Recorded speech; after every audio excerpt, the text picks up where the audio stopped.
Today we are going to be talking to Annette Finsterbusch, the CEO of EnPower. Annette, it's so nice to talk to you again.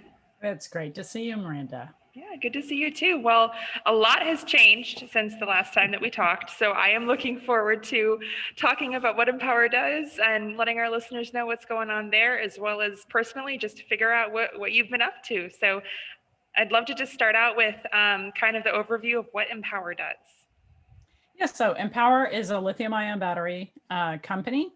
We have a 240 kilowatt hour facility, a pilot line where we do R&D right off the edge of the Deer Valley Airport. We set that up in 2019, and we work on fast charge batteries for automotive.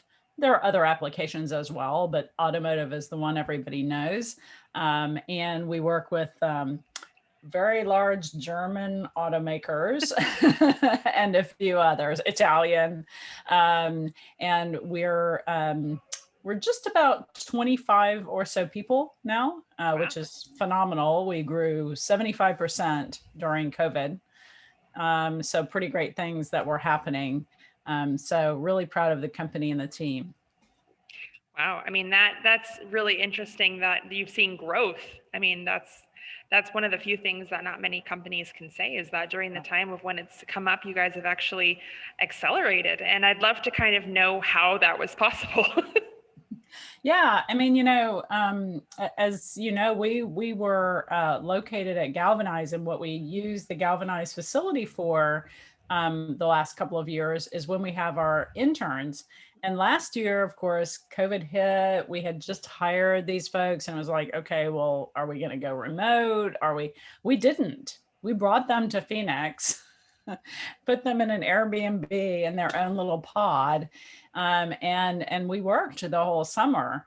And frankly, we never really stopped interviewing. We did some hires via Zoom only, like the first day on site was the first day we saw these folks. Wow. But we also, we did things like we'd bring people in a couple of days early, put them in a hotel, give them a test and then give them another test and then, spray them down with disinfectant, let them through the door. I mean, it was really just a crazy time. But the reality is, the way I looked at the situation is we are never going to get another chance when all of our competitors are out sick.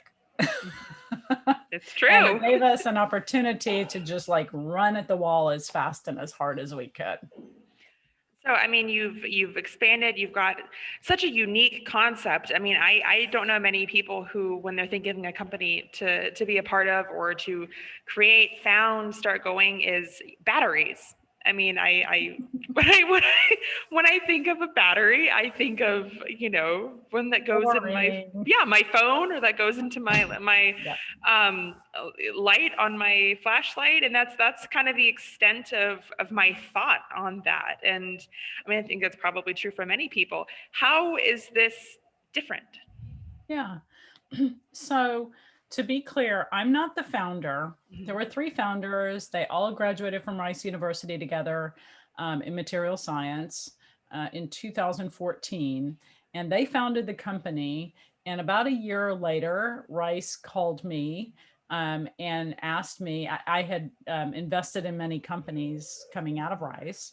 And they called me and they said, these guys really need some help. I know you invested in the space in batteries previously. Can you connect with them and give them some help? So I started as, sort of an advisor to the company.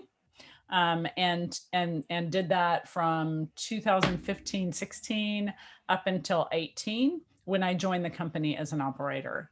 And our batteries are different. Well, yes and no, right? I mean, the fact is your battery in your phone is a lithium-ion battery, not that dissimilar to what is in a Tesla.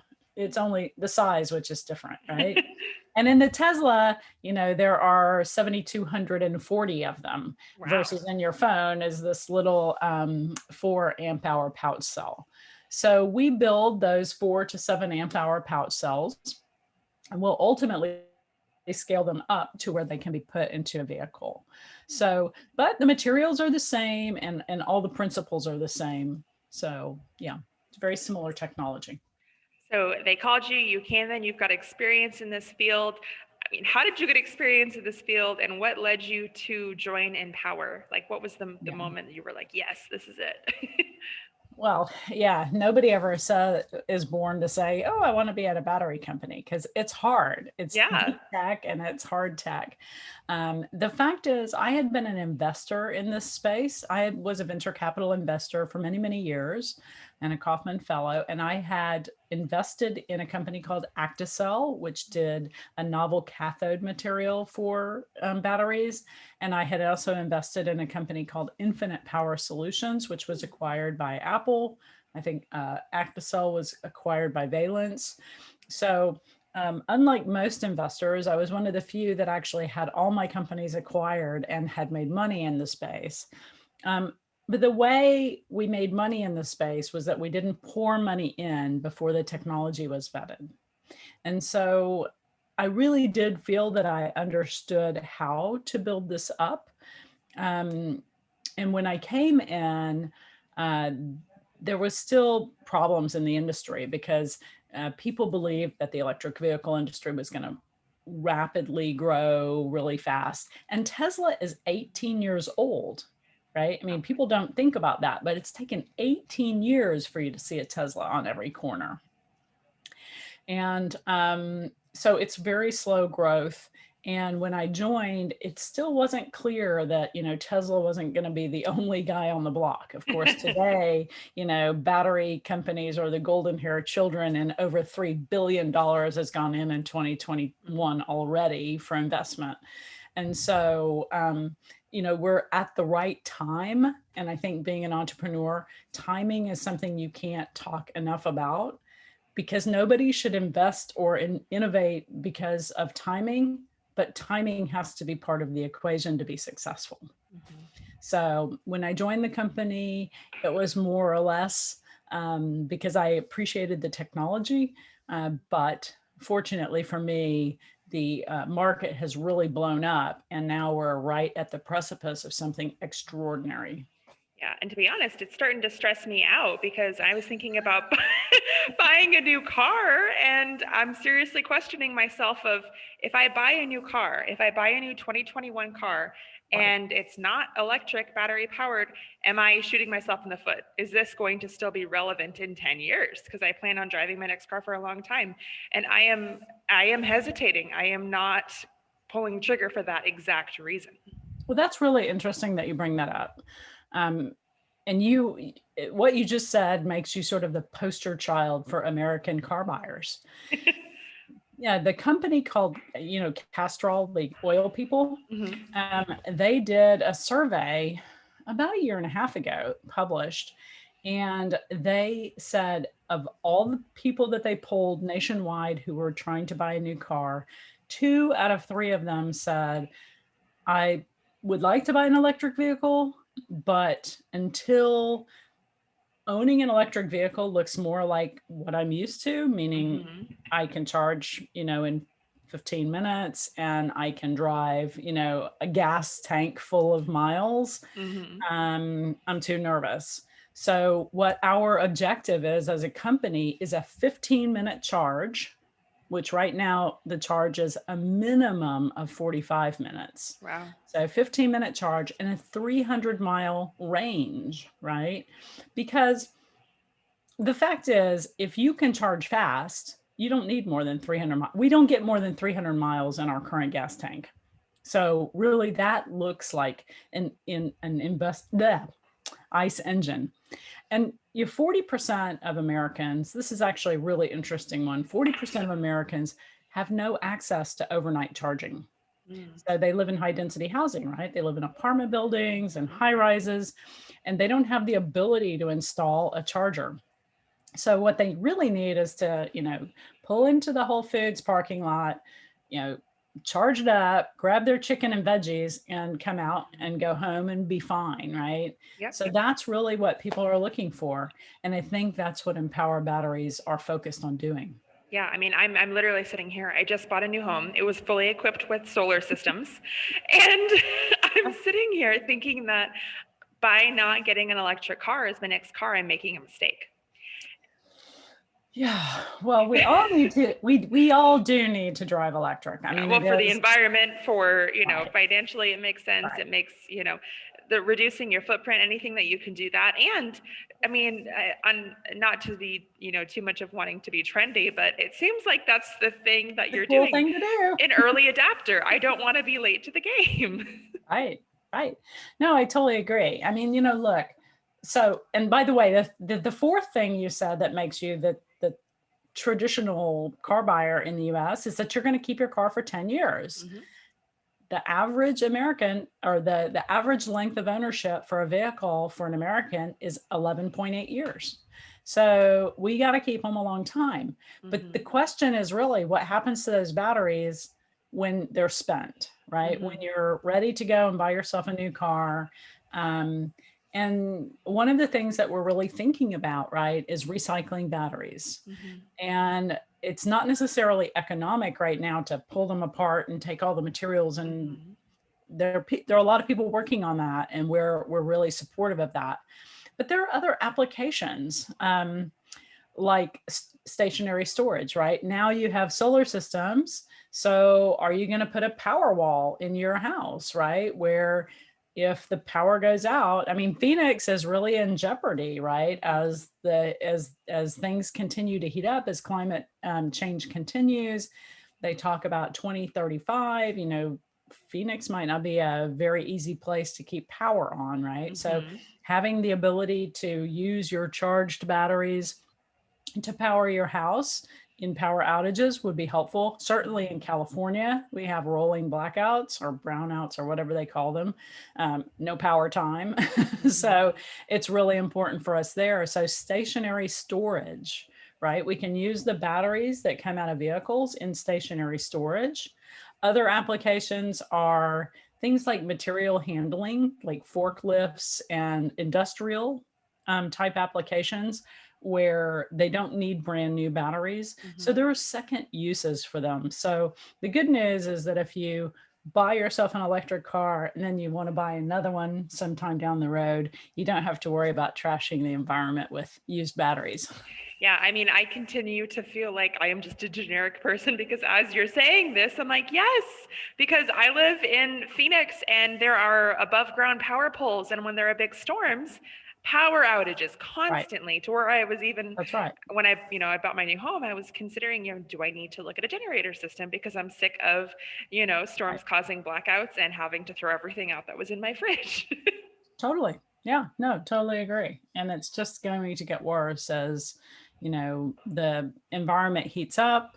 I Mhm. saw on the news last night that they're, thinking about creating some stimulus for people to plant green spaces in Phoenix Mhm. so that we'll have, less heat coming out into the environment. So, I mean, I think Phoenix is very focused on this. I think Arizona in general is very focused on this because it's going to be one of the first places in the nation that really has a 4 million person metropolis that's Mhm. affected. Yeah. And I mean, as you say, a focus on this in the future, I'd love to know what you guys are focused on for the future. Yeah. So, what we're focused on is not just the 15-minute charge, 300-mile battery, but a completely safe battery. We Mhm. actually have a plan to build batteries that will not only be high performance, but they'll be really safe. So, the first applications for those will be things like military defense, Mm. right? There are conformable wearable batteries. Each soldier on the battlefield carries 17 pounds of batteries around with them, Just right? batteries? Just batteries. Oh. So, if we can make those, really safe, right? I mean, Mhm. if something goes through them, if they're penetrated, that they don't catch fire. And then other applications, again, going back to that energy storage for solar and off grid for your house and so forth, decentralized storage. Those need to be exceptionally safe, right? Mhm. 5 years ago, the APS fire that really caused the hair-raising event in Arizona. Yeah. Those guys need to have exceptionally safe batteries. So that's on our roadmap as we look forward. That's what we're working on next. So you brought up another thing that I'm very much thinking about, and that's the whole off the grid Mhm. system. Is that a trend that we're seeing? Is that something that you're seeing people having more of an interest in and being able to have maybe like self-sustaining homes, abilities to be able to take things off the traditional grid? I mean, is that a thing? Yeah, most definitely. Uh, especially in places like California, where the fires can create havoc for weeks on end, right?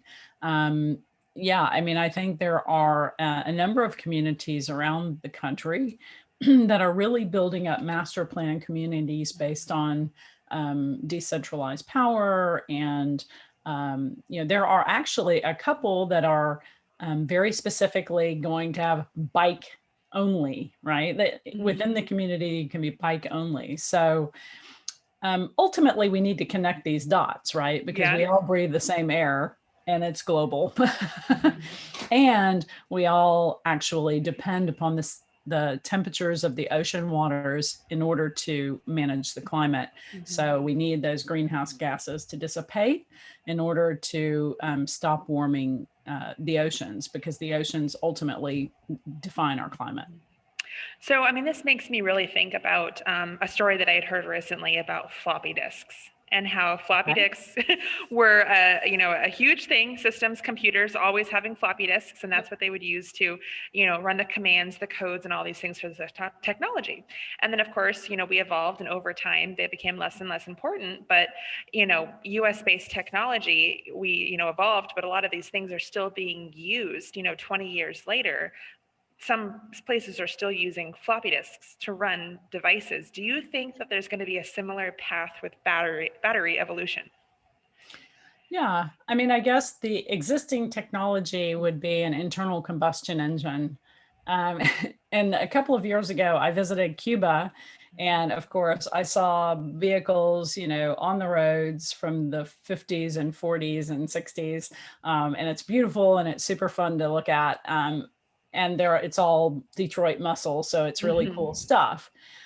So I think that speaks to the fact that these vehicles are going to be on the road through my lifetime for sure.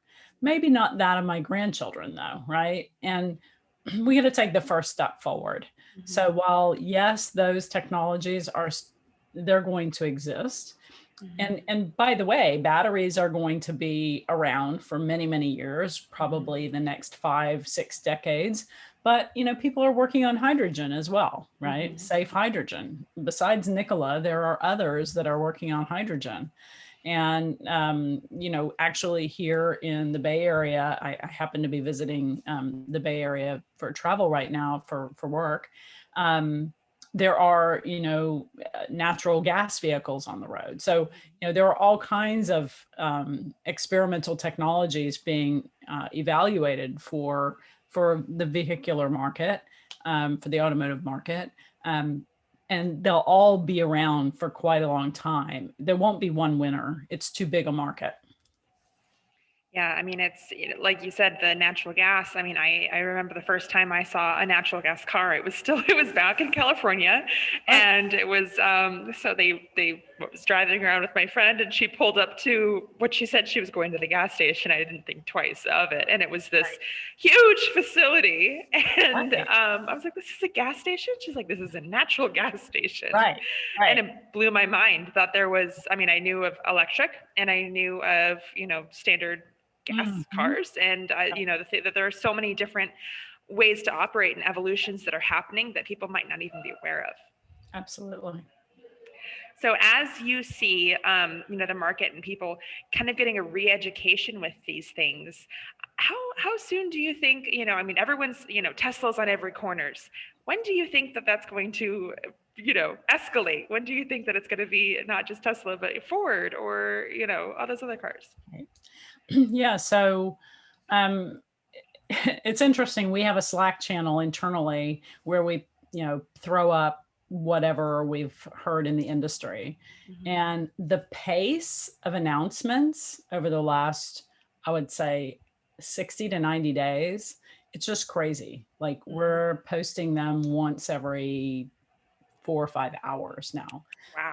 So, Ford announced a partnership with SK Innovation on a battery deal to basically electrify their fleet, right?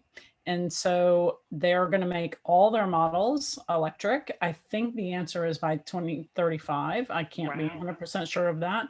But of course, they've already got the Mach-E, which is the Mustang equivalent. And, you know, the Ford F-150 is going electric.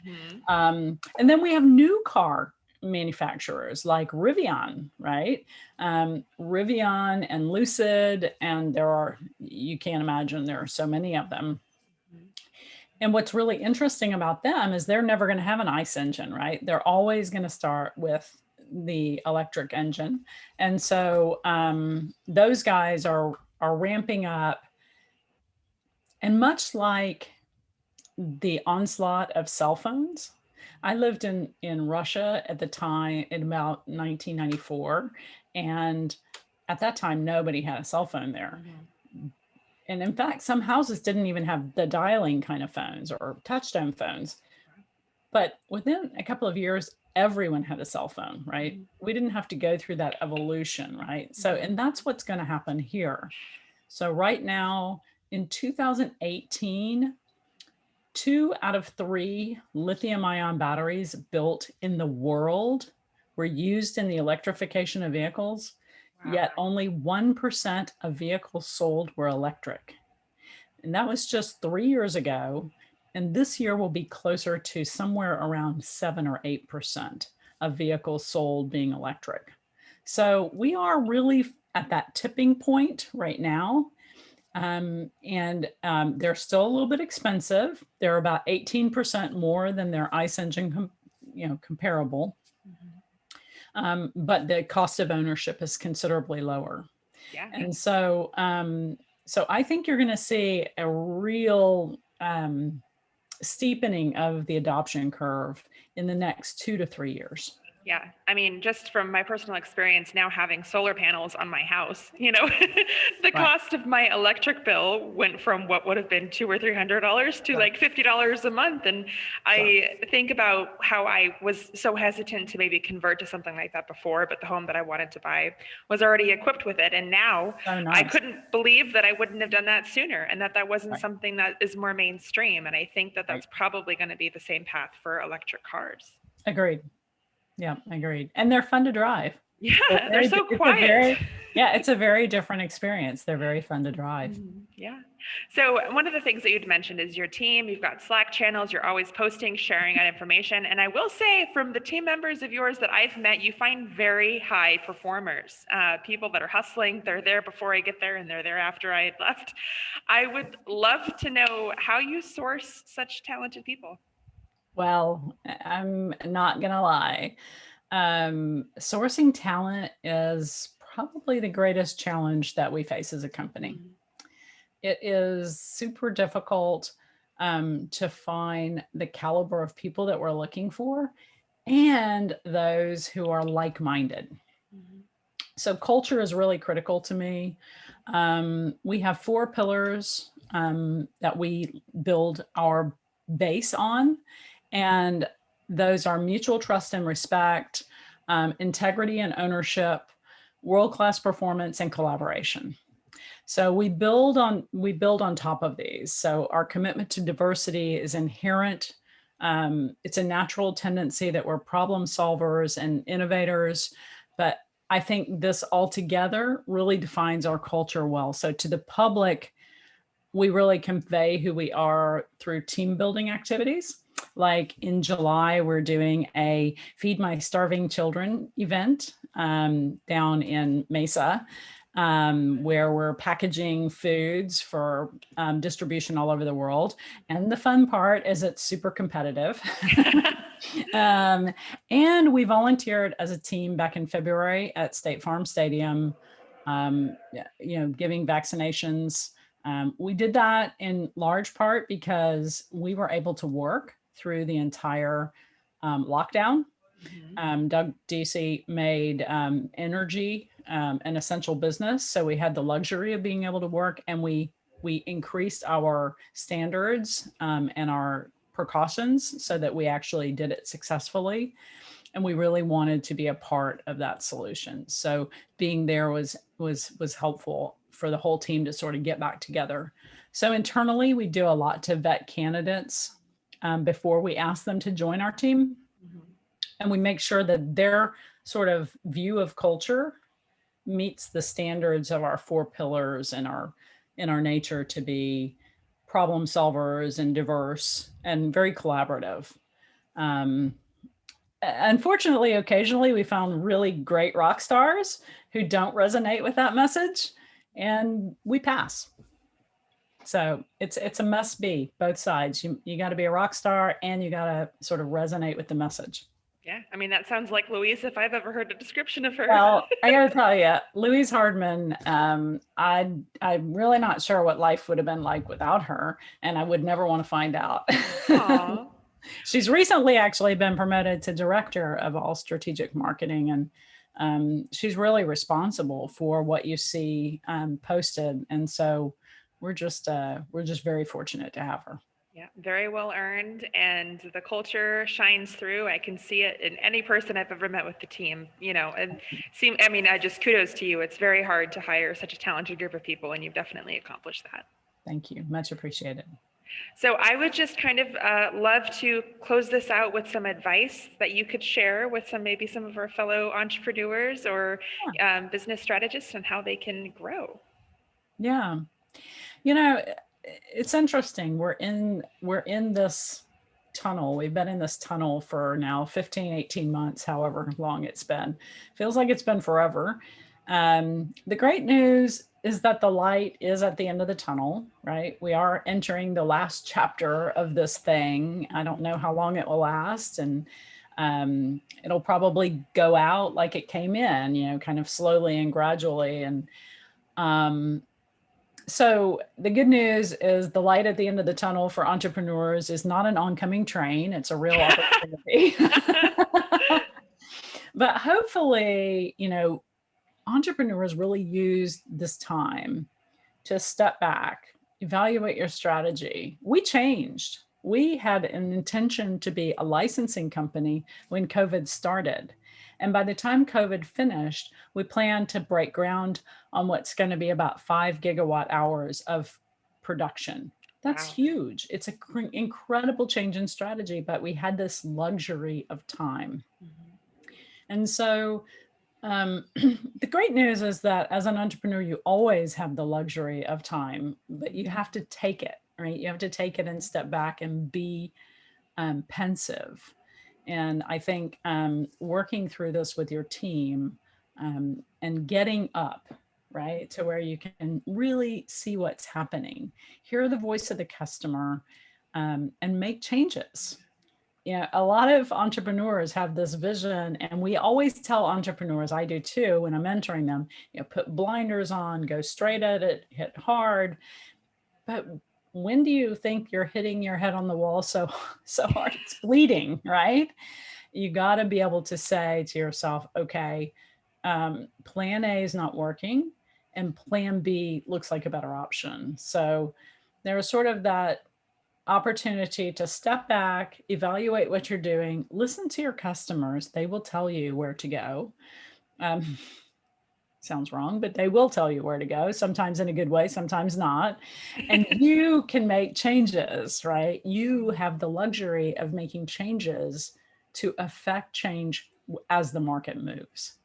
And so, and the second thing I would say is seek help, seek mentors, but be careful with that, right? So many times we go out and we ask all these opinions and we're looking for the one person that will say what we want them to say. And somebody's going to say what you want them to say. So be careful what you're asking for. So I think those are really sort of my thoughts. I think it's so funny that you say that. We've actually, Galvanize has a mentor program.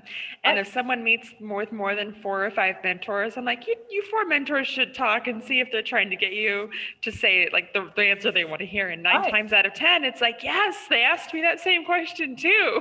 And it's like, stand a united front, make sure they do the work, even if it's not what they want to hear. Totally. I totally agree. Yeah, it's important. I have so much so enjoyed talking to you, and I cannot wait to see the amazing things that EnPower continues to do. So thank you so much for your time, and keep up all the amazing work. Well, thank you, Miranda. I really appreciate that you've chosen us to be showcased here. And thanks again. And I'm glad you're safe. And I'm glad Galvanize is back open and raring to go. Yeah, stop by. We should get coffee sometime. Absolutely. All right. Thank All you. right. Take care. Bye-bye.